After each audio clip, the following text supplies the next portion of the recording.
आज रक्षाबंधन है। रक्षाबंधन की आप सभी को बहुत बहुत बधाई, बहुत बहुत शुभकामनाएं।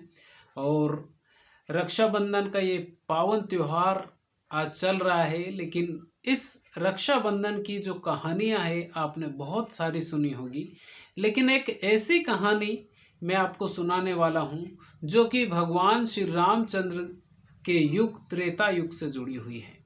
और उनके जो पिताजी राजा दशरथ ने एक रक्षा सूत्र समर्पित किया था, वो भी नदी को, यमुना नदी को। आखिर कौन सी ऐसी कहानी है जो कि कहा यह भी जाता है पौराणिक कथाओं के अनुसार कि उस दिन से ही ये जो रक्षा सूत्र, रक्षा बांधने की जो विधान है वो उसी दिन से शुरू हुआ। तो इस कहानी को अंत तक जरूर सुनिएगा, क्योंकि आज पावन त्योहार है तो मैं आपको एक पावन ही कहानी सुनाने वाला हूं। नमस्कार, मेरा नाम है मोहन अहिरवार और आप देख रहे हैं खबर तमारे इंडिया का यूट्यूब चैनल। दोस्तों, आज की जो कहानी है ये पौराणिक कथा है और पौराणिक कथा के अनुसार ही मैं आपको ये कहानी सुनाने वाला हूं, क्योंकि आज रक्षाबंधन है तो क्यों ना रक्षाबंधन की ही हम कहानी सुने।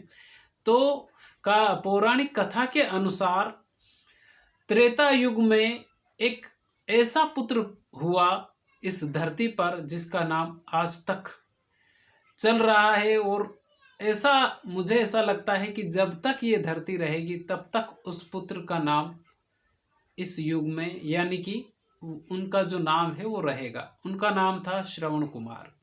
श्रवण कुमार त्रेता युग में उनका जन्म हुआ था और उनके जो माता पिता थे वो नेत्रहीन थे। नेत्रहीन माता पिता को श्रवण कुमार ने उस युग में सोचा कि वो क्यों ना अपने माता पिता की 4 धाम की यात्रा करवाए, वो भी पैदल पैदल, क्योंकि उस युग में कोई संसाधन तो थे नहीं। और उस युग में जो भी रथ घोड़ी पालकी जो भी था वो राजा महाराजाओं के पास ही था, और गरीब आदमी के पास कोई संसाधन वैसे उस वक्त होते नहीं थे। तो श्रवण कुमार ने दोनों कंधों पर कावड़ बनाई। पौराणिक कथा के अनुसार ही मैं आपको सुना रहा हूँ।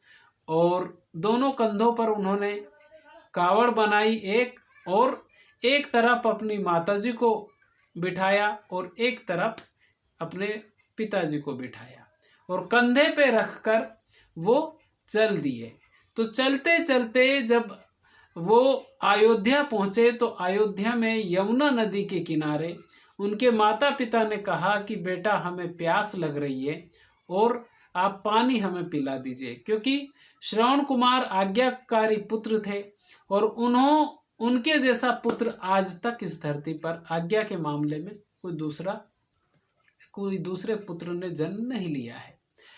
अब जब श्रवण कुमार पानी भरने के लिए यमुना नदी में गए तो जैसे ही उन्होंने अपना जो तुम्बा को वो लेकर गए थे, तो तुम्बा को जैसे ही उन्होंने डुबाया और पानी की आवाज आई, क्योंकि पानी में अगर कोई चीज जाती है तो वो आवाज करता है।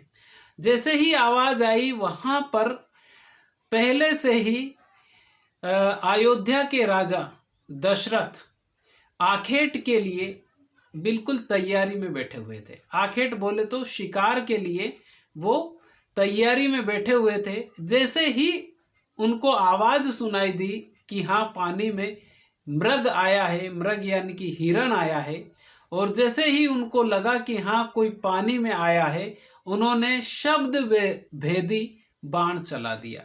शब्द भेदी बाण मतलब शब्दों के अनुसार ही वो बाण चलते थे कि उसको मारना है या किसको जाके लगना है। तो शब्द भेदी बाण जैसे ही राजा दशरथ ने चलाया, वो सीधा जाके श्रवण कुमार की छाती में जाके लगा। और जब शिकार, क्योंकि राजा दशरथ ने बाण चलाया और राजा दशरथ देखने के लिए गए कि हाँ जो मृग है वो जीवित है या फिर वो मर गया है। जैसे ही उन्होंने देखा कि वहां पर मृग नहीं बल्कि कोई युवक है और नौजवान है, उसकी छाती में लगा हुआ है, लेकिन जो तीर है वो आर पार हो चुका था और जो श्रवण कुमार है वो अंतिम सांसें गिन रहे थे। जब राजा दशरथ उनके पास पहुंचे तो श्रवण कुमार अपने जीवन की अंतिम सांसें गिन रहे थे। श्रवण कुमार ने अब जीवित रहते हुए पूरी जो अपने माता पिता की जो कहानी थी, पूरी कहानी उन्होंने राजा दशरथ को सुना दी और उन्होंने कहा कि मेरे माता पिता नेत्रहीन है और मैं उनको तीर्थ यात्रा के लिए निकला था, लेकिन आपने मेरे प्राण ले लिए। लेकिन ये जो शोक संदेश है मेरे मरने का, ये आप मेरे माता पिता को जरूर सुना देना। अब श्रवण कुमार ने अपने प्राण त्याग दिए और राजा दशरथ इस शोक खबर को, यानी कि इस दुखद घटना को श्रवण कुमार के माता पिता तक सुनाने के लिए पहुंचे। अब वहां पर श्रवण कुमार के माता पिता नेत्रहीन थे और उन्होंने जैसे ही आहट सुनी कि कोई आया है तो उन्होंने आवाज दी कि बेटा श्रवण, लेकिन श्रवण वहां पर बोला नहीं। तो उन्होंने कहा कि कौन है? तो राजा दशरथ ने कहा कि मैं अयोध्या का राजा दशरथ हूं और आपके बेटे की एक दुखद खबर लेकर आया हूं। उन्होंने जैसे ही अपने बेटे का नाम सुना, उन्होंने आलाप करना शुरू कर दिया कि क्या हुआ हमारे बेटे को। तो क्योंकि राजा दशरथ झूठ नहीं बोलते थे, तो उन्होंने जो सच था वही बताया कि मैं शिकार के लिए बैठा हुआ था और गलती से वो श्रवण कुमार को बाण लग गया और श्रवण कुमार अब इस दुनिया में नहीं रहे, उन्होंने अपने जो प्राण है त्याग दिए हैं। अब अपने बेटे के संताप में कहिए या अपने बेटे के वियोग में कहिए, श्रवण कुमार के माता पिता ने अपने बेटे के वियोग में, क्योंकि वियोग ऐसा था कि पुत्र इस दुनिया में नहीं है, अब उनको रखेगा कौन? वो तीर्थ यात्रा के लिए निकला था और अब इस दुनिया में वो नहीं रहा है। तो उन्होंने बेटे के वियोग में ये कहा कि जैसे हम बेटे के वियोग में तड़प तड़प कर जान गंवा रहे हैं या मृत्यु को प्राप्त हो रहे हैं, सेम ऐसा ही आपके साथ भी होगा। आप भी अपने बेटे के वियोग में ऐसे ही प्राण त्यागेंगे और आपका बेटा आपके पास नहीं रहेगा। जब उन्होंने भी प्राण त्याग दिए तो राजा दशरथ को इस बात का अंदाजा तो था कि जो उस श्रवण कुमार के नेत्रहीन माता पिता ने श्राप दिया है वो लगेगा जरूर, लेकिन फिर भी श्रवण कुमार के कल्याण के लिए राजा दशरथ ने यमुना नदी में एक रक्षा सूत्र समर्पित किया और रक्षा सूत्र जिस दिन समर्पित किया वो जो महीना था वो श्रावण मास का था और वो जो दिन था वो श्रावण मास की पूर्णिमा का था, यानी आज का दिन जो श्रावण मास की पूर्णिमा थी। तो उन्होंने एक रक्षा सूत्र यमुना नदी को समर्पित किया था श्रवण कुमार की आत्मा के कल्याण के लिए। तो वो दिन एक अमर दिन हो गया और कहा यह जाता है कि उसी दिन से श्रवण कुमार की पूजा का भी विधान है रक्षाबंधन में, क्योंकि हमारे घर के दरवाजे में एक ये कहा जाता है कि श्रवण बनाया जाएगा।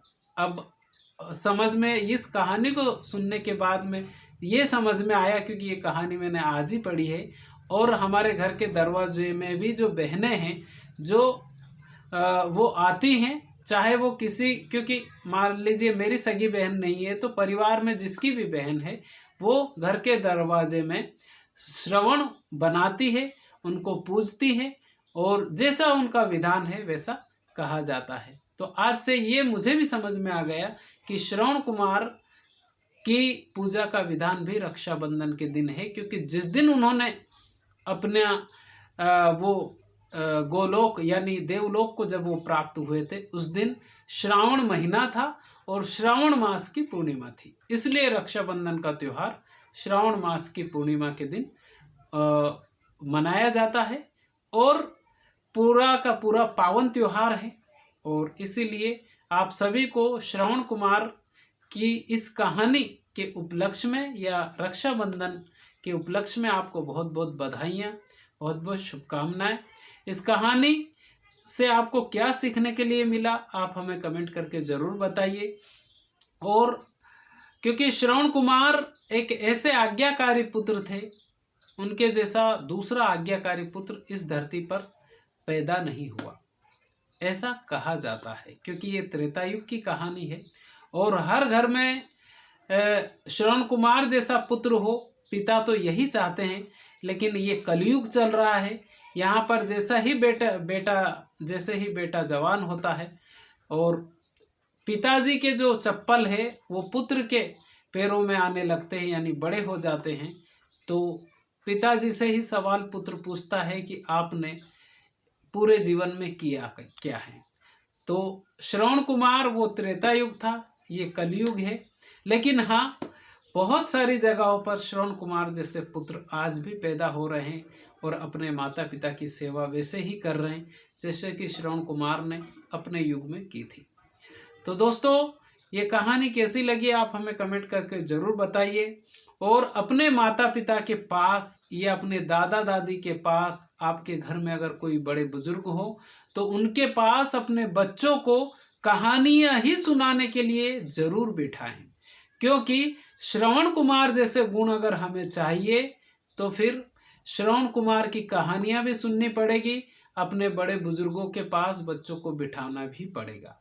ये कहानी आपको कैसी लगी आप ज़रूर बताइएगा। खुश रहिए, हैप्पी रक्षाबंधन और बहुत बहुत धन्यवाद आपका।